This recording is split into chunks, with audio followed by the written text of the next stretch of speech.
حضرت فاطمہ، علی، حسن، حسین اور نبی کریم صلی اللہ علیہ وسلم، ان کو پاک پنجتن کہا جاتا ہے. پاک پنجتن، اور انہی کو یہ اہل بیت کہتے ہیں. 5 کے علاوہ کوئی اہل بیت نہیں. اور اس اصول کو بنانے کے لیے انہوں نے انکار کر دیا کہ فاطمہ کے علاوہ نبی کی کوئی بیٹی ہی نہیں تھی.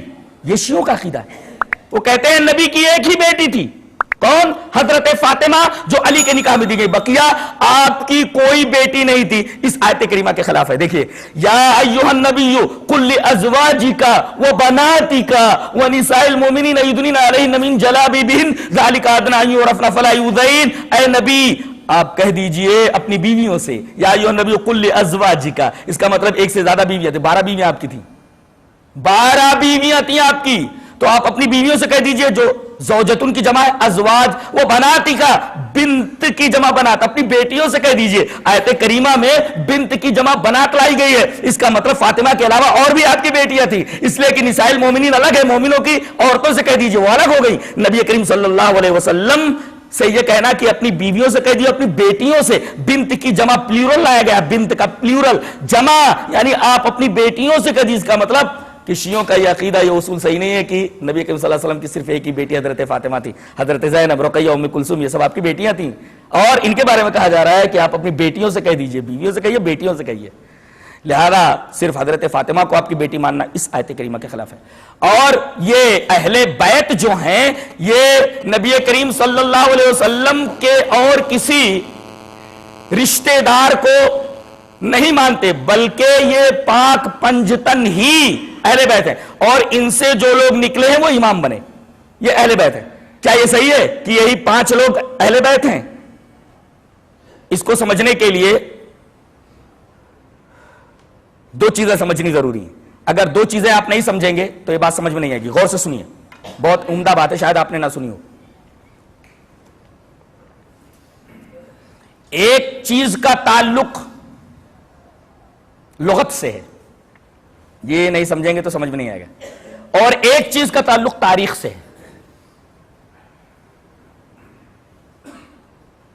پہلے لغت سمجھاتا ہوں. ایک آدمی کے 2 بیٹے 2 بیٹیاں ہیں، ایک لڑکا 2 لڑکیاں ہیں. تو آدمی کے بیٹے اور بیٹیاں اولاد ہیں. اسی کو اولاد کہا جاتا ہے یا ذریت کہا جاتا ہے. آدمی کے بیٹے بیٹیوں کو اولاد کہا جاتا ہے. جیسے یوصیکم اللہ فی اولادکم للذکر مثل حظ الانثیین، اللہ تم کو تمہارے اولاد کے بارے میں وصیت کرتا ہے، اور لڑکے کا 2 حصہ ہے اور لڑکی کا 1 حصہ ہے. یہاں دیکھیں، لڑکی اور لڑکا دونوں کو ملا کر اولاد کہا گیا ہے. تو آدمی کے بیٹے بیٹیاں یہ آدمی کے اولاد ہوتے ہیں. اچھا، انہیں کو ذریت بھی کہا جاتا ہے. اور لڑکی کی اولاد کو اسباط کہا جاتا ہے. لڑکی، نواسے، نواسیاں، ان کو اسباط کہا جاتا ہے. یہ سمجھ میں آیا؟ آدمی کے بیٹے بیٹیوں کو اولاد و ذریت، بیٹی کی جو نسل ہے، نواسے اور نواسیاں وغیرہ، یہ اسباط ہیں. اچھا، اس کو اور عام کر دیجئے. اہل اس سے عام ہے. اہل کے اندر آدمی کی بیوی بھی آ گئی، خود آدمی اس کے اندر آ گیا، اور بیٹے بیٹیاں اور بیوی. آدمی آ گیا، بیٹے بیٹیاں آ گئیں، اور اسی طریقے سے آدمی کی بیویاں بھی آ گئیں اہل کے اندر. ہاں، تو اہل بیت جب کہا گیا تو اہل بیت میں آپ خود آئے، نبی کریم صلی اللہ علیہ وسلم. اسی وجہ سے وہاں ضمیر مذکر استعمال کی گئی ہے. اہل البیت ویطہرکم تطہیرا، تغلیباً یہاں ضمیر مذکر استعمال کی گئی ہے، اس لیے کہ اہل میں خود نبی شامل ہے. تو اہل میں نبی خود شامل ہے، آپ کی بیویاں شامل ہیں، آپ کی اولاد شامل ہے، یعنی بیٹے بیٹیاں. اور آل اہل سے زیادہ عام ہے. آل میں بیٹے ہیں، بیٹیاں ہیں، بیویاں ہیں، آدمی خود ہے. اور آل میں ایک چیز کا اضافہ ہو جاتا ہے، نبی کی اتباع کرنے والے جو لوگ ہیں وہ لوگ بھی نبی کی آل ہیں. اب درود شریف پڑھیے، اللہم صلی علی محمد وعلی آل محمد.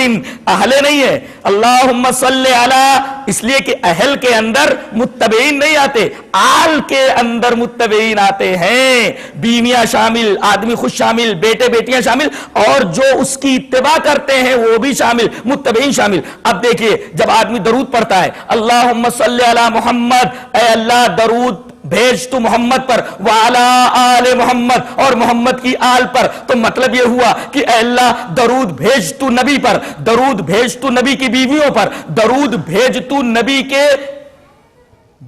بیٹے بیٹیوں کے اوپر، اور درود بھیج تو نبی کی اتباع کرنے والوں پر، اہل حدیثوں پر جو قیامت تک آنے والے ہیں، سب کے اوپر تو درود بھیج. آل کے اندر نبی کے سچے متبعین بھی شامل ہو گئے. اس کا مطلب اولاد سے عام ہے اہل، اور اہل سے عام ہے آل. یہ سمجھ میں آیا؟ اب اہل بیت کے اندر کون کون آیا؟ خود آپ داخل ہوئے، آپ کی بیٹیاں، آپ کے بیٹے، اسی طریقے سے آپ کی بیویاں، سب شامل ہو گئے. اور آل کے اندر ایک چیز کا اضافہ ہو گیا، متبعین. تو یہ اولاد، اسباط، ذریت، اور اسی طریقے سے اہل اور آل کا مطلب سمجھ میں آ گیا.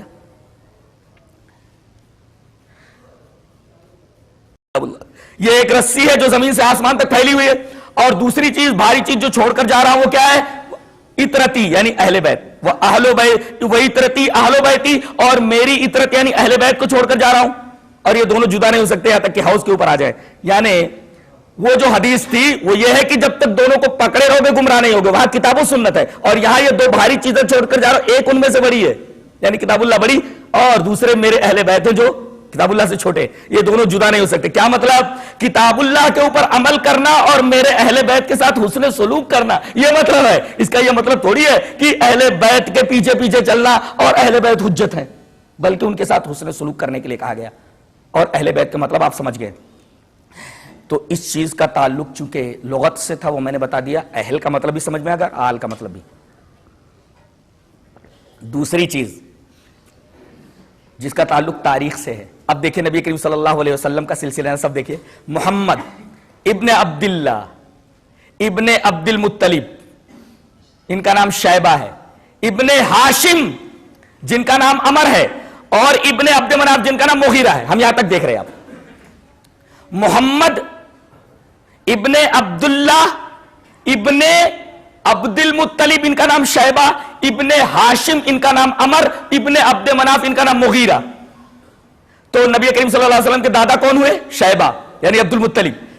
یہ عبد المطلب ہے کون اور یہ ہاشم کون ہے؟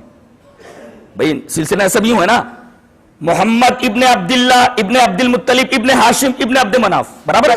عبد المطلب کا نام شیبہ ہوا کیسے؟ نبی کریم صلی اللہ علیہ وسلم کے جو پردادا ہیں ہاشم عبد المطلب کے بعد، یہ مکہ سے شام کی طرف تجارت کرنے کی غرض سے نکلے. راستے میں مدینہ پڑا. مدینہ میں بنو نجار کی ایک عورت سلمہ بنت عمر سے انہوں نے شادی کر لی، اور کچھ دن وہاں ٹھہرے. جب وہ حالت حمل میں ہو گئی تو ان کو چھوڑ کر کے شام چلے گئے تجارت کے لیے، اور وہیں فلسطین کے شہر غزہ میں انتقال ہو گیا، وہ وہیں دفن ہے. اب یہ عورت سلمہ بنت عمر جو حاملہ تھی، انہوں نے ایک بچے کو جنم دیا، ایک بچہ پیدا ہوا. بال سفید تھے، اس وجہ سے اس کا نام شیبہ رکھا گیا. بعض بچے ہوتے پیدائشی ان کا بال سفید ہوتا ہے. یہ بچہ جو پیدا ہوا اس کے بال سفید تھے فطری طور پر، پیدائشی طور پر، لہذا ان کا نام شیبہ رکھا گیا. شیب کا مطلب ہوتا ہے بوڑھا، جیسے بوڑھے کے بال سفید ہوتے، تو بال سفید ہونے کی وجہ سے ان کا نام رکھا گیا شیبہ. یہ جب 10-12 برس کے ہوئے تو ہاشم جو آپ کے پردادا ہیں محمد صلی اللہ علیہ وسلم، ان کے بھائی مطلب نام تھا ان کا. کیا نام تھا؟ نبی کریم صلی اللہ علیہ وسلم کے پردادا ہاشم جو وہاں انتقال کر گئے غزہ میں جا، ان کے ایک بھائی تھے مطلب. ان کو معلوم ہوا کہ میرے بھائی نے وہاں شادی کر لی تھی سلمہ بنت عمر سے، ایک لڑکا پیدا ہوا ہے. 10-12 سال کے بعد آئے اور کہا کہ وہ لڑکا میرے بھائی کا ہے، میں اسے مکہ لے جاؤں گا. تو خاندان والوں کا نہیں، کہا کہ بھیج دو، حرم کے درمیان رہے گا، حرم کے حدود میں رہے گا. حرم کا حوالہ آیا تو خاندان والوں نے اس بچے کو بھیج دیا، شیبہ کو. اب مطلب جو ہے یہ آگے بیٹھے تھے سواری کے اوپر اور پیچھے یہ بچہ بیٹھا ہوا تھا شیبہ. جب مکہ میں داخل ہوئے تو لوگوں نے کہا ارے یہ تو عبد المطلب ہے, مطلب کا غلام ہے, یہ کہیں سے غلام لے آیا ہے. تو مطلب نے کہا کہ یہ مطلب کا غلام نہیں, مطلب کا بھتیجا ہے یہ. اور جب لوگوں نے عبد المطلب کہہ دیا تبھی سے شیبہ کا نام عبد المطلب ہو گیا. الرحیق المختوم دیکھ لیں آپ. تو بنو ہاشم, یہ ہاشم کے بھائی ہے مطلب, برابر ہے, یہ بنو ہاشم اور بنو المطلب, ان سے جو خاندان ہوا یہ اہل بیت کہلاتا ہے. حدیث اس طرح.